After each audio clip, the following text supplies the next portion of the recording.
let's make this a project where we don't depict a dark side. That was the message director Naoko Yamada communicated to the staff on Tamako Market. It's a show without any real conflict. The main character arc isn't a coming of age, rather staying exactly where they are. A series focused on a humble, day-to-day shopping district that welcomes a talking bird as if it were a minor quirk. It's optimistic, at a time when optimism is a scarce commodity. A community I want to be a part of, in a world I want to create. More than anything, Tamako Market is the most important thing you could watch right now. Why? Well, let's see what the director has to say. Market is really nice to watch when you're eating dinner and drinking beer. Well said. You can do just that over on High Dive, where Market and its sequel film, Tamako Love Story, are streaming both subbed and dubbed. High Dive has a fantastic backlog of shows sure to please any KyoAni fan, from Clannad and Chunibyo to Amagi Brilliant Park and Surune. Catch Naoko Yamada's directorial debut on K-On! As well. Sign up now at highdive.com for a free 30-day trial. Now let's enter the warm world of Usagiyama Shopping District and see what makes Tamako Market exactly the sort of show we need right now. Yamada says she was first approached about Tamako Market after the first season of K-On! Tatsuya Ishihara had proposed the studio make a family production based in Kyoto, and Yamada, along with character designer Yukiko Horiguchi and writer Reiko Yoshida, were approached to take the series on after the trios worked together with the K-On! Series. The anime original began as a more dramatic romance between its titular lead and the prince, with the love triangle forming upon the addition of childhood friend Mochizo. Yamada envisioned it as a fleeting romantic adventure, citing Roman Holiday, the 1953 American rom-com starring Audrey Hepburn as a princess who sneaks away from her structured life to take in the daily sights and sounds of Rome, where she meets a reporter played by Gregory Peck and romantic hijinks ensue. It's easy to see how this grafts onto Tamako's framework. Just swap genders and replace the dazzling streets of Rome with a humble Kyoto shopping district. The series would have a much heavier presence of fantastical elements than seen in the ultimate product, including Tamako having some sort of special power. In these early stages, the market itself served as more of a backdrop for the story to take place, rather than the heart of it. However, as pre-production continued, these fantasy elements were stripped away, eventually leaving only the talking bird, Data, behind.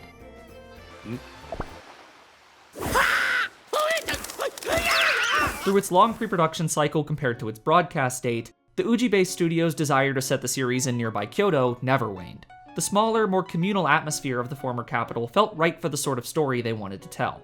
The various people who come from all over Japan and the world to visit there, and the welcoming vibe they themselves received from locals while on scouting tours, left a lasting impression on the crew. As Yoshida recounted their visits, she longed for the numerous sweets shops and udon stores they went to. Yamada said as the story began to materialize, her focus shifted to depicting the charming interactions between common, everyday people. They wanted to create a place where someone is always there to greet you. With that idea in mind, she said the setting of a simple working-class shopping district was a no-brainer. They even had their real-life district picked as a frame of reference, the Damachi Yanagi Shopping Street located in North Kyoto just off the Kamo River. First and foremost, they wanted to depict the entertaining life in the shopping district. In doing so, the series hardly evokes the most famous imagery of the historic city. Tamako's most iconic real-life landmark are the simple stone steps across the nearby river. This isn't a tourism advert for Kyoto. The focus was on recreating that welcoming neighborhood atmosphere the staff themselves were treated to in their scouting visits, while still giving it a very Kyoto-ish feel. With their stage set, all they needed now was to fit their protagonist into it.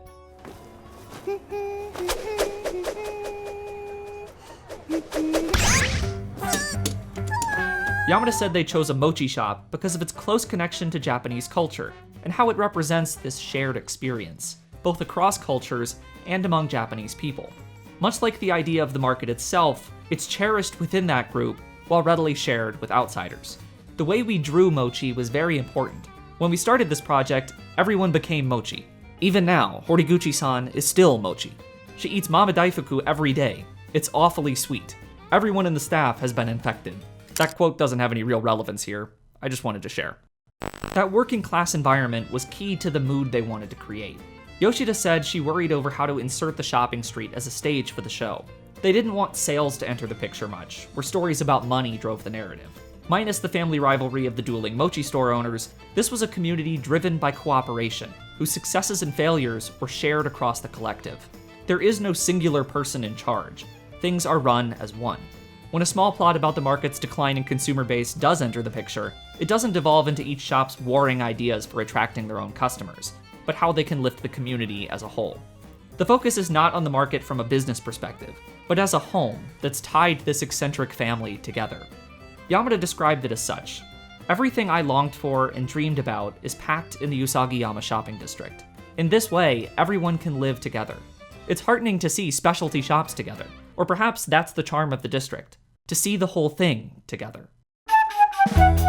We see it right from the start. Our first view of the market is a bustling, lively holiday scene. The montage of Tamako strolling through the district on her way home establishes its warm, inviting vibe. You really feel how everyone in the district loves Tamako in the very first scene of the first episode when she's walking in the district. Honest, frank, stubborn, yet kind. Everyone loves Tamako, and she loves everyone. It's a scene that symbolizes the take on the world our show takes. That worldview was, in the words of Yoshida, packed with wholesomeness, humanity, and the softness that's lost in many shows today. From a distance, that all-embracing spirit feels like a trip to some other planet. While we most often see the market through Tamako's interactions with it, the show frequently presents it from an outsider's perspective. Dera does so on a more narrative level, a plot device that allows us to familiarize ourselves with these characters organically, as much as a talking bird can anyway. But you can really see this in episode 3, when Shiori joins the group. After returning a lost Dera to the market, Shiori is warmly greeted and showered with treats and freebies before Tamako invites her to stay for dinner, where she even pitches in herself with the cooking. Overwhelmed by the kindness of these strangers, she struggles to thank Tamako for her hospitality, as we see how the intimacy and openness of their group feels impenetrable to her. So she resigns herself to remain on the outside looking in, rejecting Dera's next invitation to return to the market. She's eventually forced to go back after running into their homeroom teacher on his way there for an at-home visit. When everyone inquires about Tamako like doting parents, Shiori reflects on her first trip, realizing how this warm atmosphere extends to everyone. Eventually, she musters the courage to tell Tamako how she feels. 言葉は時に難しい。言葉は時にもどかしい。伝えたい思いはいつも空回り。だけど、いつか届くはず。Shiori's arc is important in illustrating the infectious authenticity of this community, how they welcome outsiders with open arms. In some ways, she's a stand-in for the viewer, as we ourselves may feel disconnected from such a tight-knit family unit. But through her story, we can feel that much more apart going forward. However, beyond that, Shiori feels like a self-insert for the director. Yamada has often described the difficulty she has communicating her thoughts with those around her, citing it as her greatest challenge as a director. Communication and the struggles therein is a guiding thread through so many of her works, from the various forms it takes in A Silent Voice to the suffocating feeling of being unable to express yourself in Liz and the Bluebird. You can sense the director's voice when Shiori describes how inviting the market was to her, this place where everything is genuine, where they freely engage with one another, yet how distant it felt as a result, like something she could never break into. But, ultimately, she does. Tamako Market's strongest message is its unwavering optimism. Look no further than Tamako herself. While the community of the market feels like this living thing, Tamako is its heart, much like her mother before her. The only times we see the district cold and empty are after Tamako's mother passed away, and when the prospect of Tamako leaving looms large. Yamada described her as a symbol of everyone's happiness. Her design is meant to evoke a sense of ordinary charm. The 3 hairs always standing up, a subtle indication of how there's no pretenses with Tamako. She's not concerned with creating an image. What you see is the real thing. Her love of home is contrasted with her younger sister, Anko, who would love to live somewhere more stylish. From her first scene, Anko ignores the daily chaos around her, and laments when the only one who calls her by her preferred nickname is Dera, the weirdest one of them all.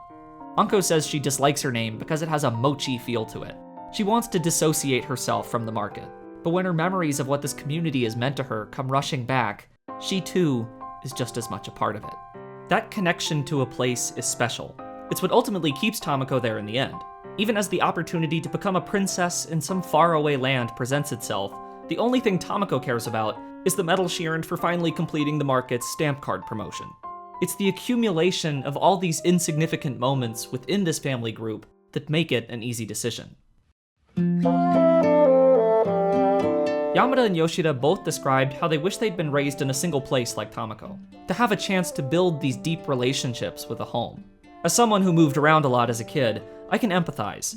Having not been a part of such a close-knit community like Tamako's myself, it feels like a fantasy. But I don't think we're supposed to necessarily look at this community and feel it's something we've already been a part of.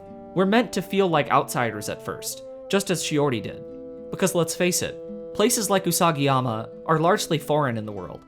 One where cultural differences are celebrated and exchanged, rather than erased, commodified, or feared. Where anyone can love anyone they want. Where all are welcome and equal, regardless of race, status, or gender identity. If that sounds unrealistic, it's supposed to be. Yamada says she believes it's important to feel positive about the world.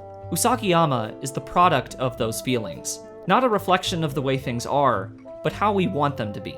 As comforting as optimism can be, it can also be misleading. Gloss over things with a fresh coat of paint. Unwarranted optimism can blind us to the true state of the world, leaving us complacent with the status quo. It needs to be disruptive, a reminder of how things should be, can be, lay bare how far we have to go to make them be. In times like these, cynicism comes easy. When it feels like everything's going to shit, it's much harder to look around and stay positive. Right now, positivity sounds downright naive, and it kinda is. But being optimistic is not the same thing as being positive. Optimism is about a belief in better. It may not seem realistic, but that's because it's not real. Yet. The world is not like Usagiyama, but as soon as we stop believing it can be, it's already lost. The people at KyoAni seem to believe in it. And going through all these interviews, I was struck by how much the staff seemed to embody that Usagiyama spirit themselves. Time and again, what came up was how there seemed to be no barriers. They simply enjoyed each day of each other's time and the new experiences that came with it. Here's Yukiko Horiguchi. There were many times when we would chat idly while we each drew something. Those times during our strategy meetings, where we would encamp ourselves in the conference room, chatting about ordinary things that had nothing to do with animation, were the most fun parts of production. In many ways, that communal, inclusive atmosphere represents the ethos of Kyoto Animation. This is a studio committed to creating a healthy, constructive environment, providing full healthcare benefits and paid maternity leave to its employees, teaching new generations of artists through its in-house animation school, often led by its most senior creatives, offering equal job opportunity, regardless of gender. Of course, it's not as simple to say, other studios should just be like them. KyoAni's business model is uniquely suited to how they've structured themselves over decades. It largely exists outside the framework of the modern anime industry. The rest of the industry can't just be like KyoAni from a business perspective. It needs systemic change. The point is, so many of KyoAni's works carry this optimistic spirit, but they don't just say it through their art. They live it in how they work. There's a horrible irony, then, that the same people who made this show about simple acts of kindness suffered through a most senseless act of cruelty. It's been over a year, though it feels more like 5, since the arson attack on Kyoto Animation that took 36 lives and damaged dozens more. To be honest, it's hard to even think about things like hope in the face of that. The only thing more disheartening than tragedies like this might be the dizzying pace at which they keep occurring. Everything that's happened in the years since has only made despair seem more enticing. As hard as it can be to revisit these works, rewatching Tamako Market reminded me of what a genuine human spirit can look like. The appreciation of the simple joys, not only within the show, but also from the people who made it.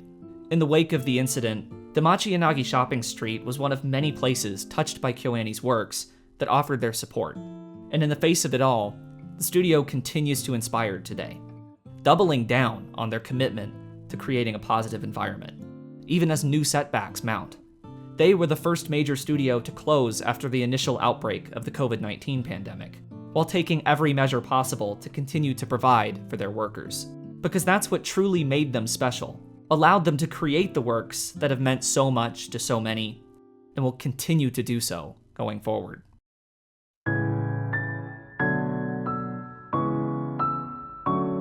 I'll leave you with Director Yamada's words on what Tamako means to her. I had an extraordinary amount of anxiety being able to create an original production, but thanks to going through various experiments, this series was created, and it became an irreplaceable experience. When we began to make this series, I would talk to the staff about what kind of work it would be. But since I'm not able to speak well with others, I was very anxious about being able to communicate what I wanted, and Horiguchi-san came as my lifeboat. There were many helpless bits like that. I would feel like I would give in to my own weaknesses. But by being able to always snuggle close to Tamako, and entwine myself with her for eternity, I'm able to sigh in relief now. I was taught so many different things. The experiences with everyone at Usagiyama were like nothing I've ever experienced before or since. For proof that the idyllic world of the Usagiyama Shopping District is not some fantasy, look no further for inspiration than the people who made it.